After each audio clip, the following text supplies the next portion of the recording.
어귀수로 모신 뒤로는 한상을 아주 따로 차려드리자. 그래서 아주 한상을 꼭 따로 차려서 여기서 지내고, 또 저 할아버지, 아버지, 고죽 할아버지 이렇게 차례를 쭉 지사를 지내서 내려와서 여기서 꼭 음복을 합니다.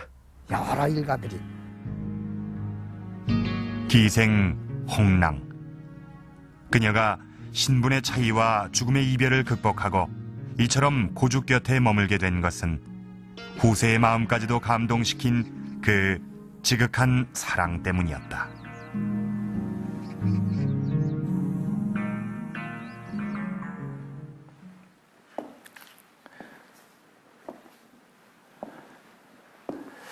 기생에 대해서 우리가 흔하게 갖고 있는 이미지는 어떤 걸까요?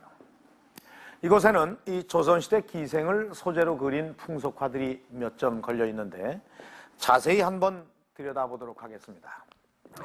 자, 이것은 조선시대의 이 대표적인 풍속화가인 해원 신윤복의 그림입니다. 이 언뜻 보기에도 앳된 모습의 기생을 이 양반이 품에 안고 있습니다. 사대부의 놀이개처럼 여겨졌던 기생의 이미지가 드러나 있죠. 자, 그리고 이번 그림은 해원의 또 다른 풍속화, 봄나들이입니다. 양반과 젊은이들이 기생을 말에 태우고 호위하듯 걸어가고 있군요. 당시 이 조선시대 사대부들의 향락적인 생활과 그 한 축을 이루고 있는 기생의 모습이 그대로 담겨져 있습니다. 자, 그리고 지금 보시는 이 그림의 기생들은 이 몸단장에 아주 열중하고 있는데 아름답지만 동시에 그만큼 아주 사치스러운 존재였던 기생의 일면을 포착한 듯합니다. 이 규방에 숨어서 외출조차 자유롭지 못했던 여염집 여인들과는 달리 비교적 자유롭고 또 미색을 갖췄기 때문에 이 여인을 소재로 한 풍속화에서 주로 모델이 됐던 기생. 하지만 이 그림 속에 나타난 그들의 모습은 우리가 지금까지 살펴본 홍랑의 삶과는 다른 부분이 많습니다. 당대 문장가였던 최경창의 사랑을 받을 만큼 시적인 재능이 풍부했고 사랑을 지키기 위해서 자신의 얼굴은 물론이고 일생을 희생함으로써 어느 연려 못지않은 그런 절개를 보여준 홍랑. 그녀는 대체 어떤 사람이었을까요? 조선시대 기생의 풍속이나 그 일화를 다룬 책엔 홍랑과 최경창의 사랑 이야기가 어김없이 실려있다. 그러나 이 책들 어디서도 홍랑에 대한 구체적인 설명은 눈에 띄지 않는다. 그저 홍원태생 기생이란 한마디뿐이다. 홍랑과 최경창의 이야기를 비교적 자세히 적고 있는 회윤집. 여기서도 홍랑에 대한 설명은 홍원기 홍랑은 절개를 사랑하고 자색이 아름다웠다는 한 구절에 불과하다.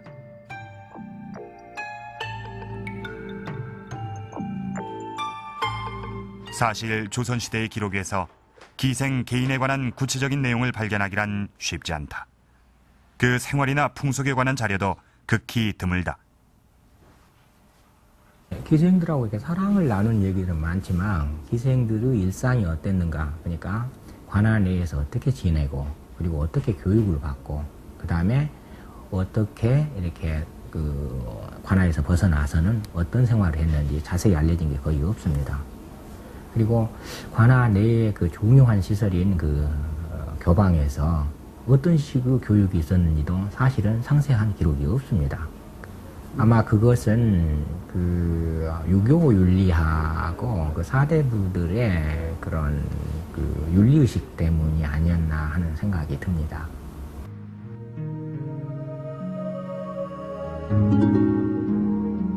현존하는 조선시대 문헌을 대부분 소장하고 있는 귀장각. 이곳엔 조선시대 노비들의 명부인 노비안이 일부 남아있다. 이 가운데 전라가명의 노비안 속에선 기녀들의 명부인 기안이 일부 포함되어 있다. 관아에 속한 신분이었던 기생은 누구나 이 기한에 의해 철저한 관리를 받았다. 함경도 지방의 관기였던 홍랑 역시 기한에 이름이 올라 있을 것이다.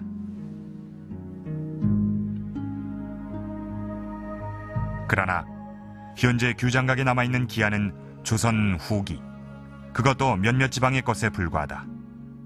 홍랑의 이름은 결국 찾을 수 없었다.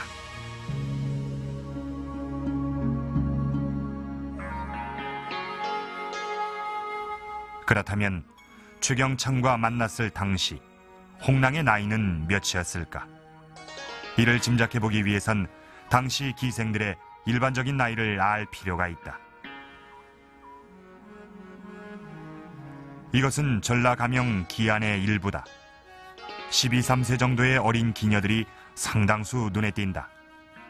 이들을 가리켜 동기라고 불렀다.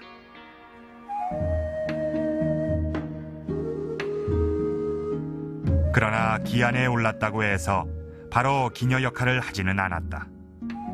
이들은 우선 관아에서 각종 잔심부름을 돕는 한편 기생들을 관리하는 기관이었던 교방에서 각종 소양을 배웠다.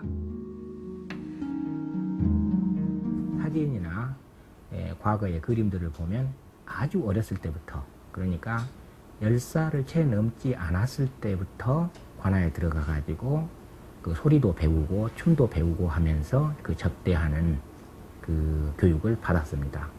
그런 정황 증거들이 많죠. 기녀로서 본격적인 역할을 하게 되는 것은 보통 16살 정도. 이때부턴 관아에서 열리는 각종 행사나 연회에 불려나가야 했고 때론 양반의 수청도 들어야 했다. 30살이 넘으면 기녀의 자리에서 물러나게 되는데 이들을 퇴기라고도 합니다. 50세가 되었을 때 비로소 기역에서 면제됩니다.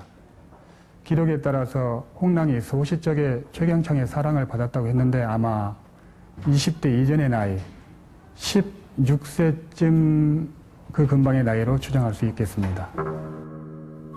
비록 많지 않은 나이였지만 당대의 문장가였던 최경창과 시를 나눌 수 있었던 홍랑.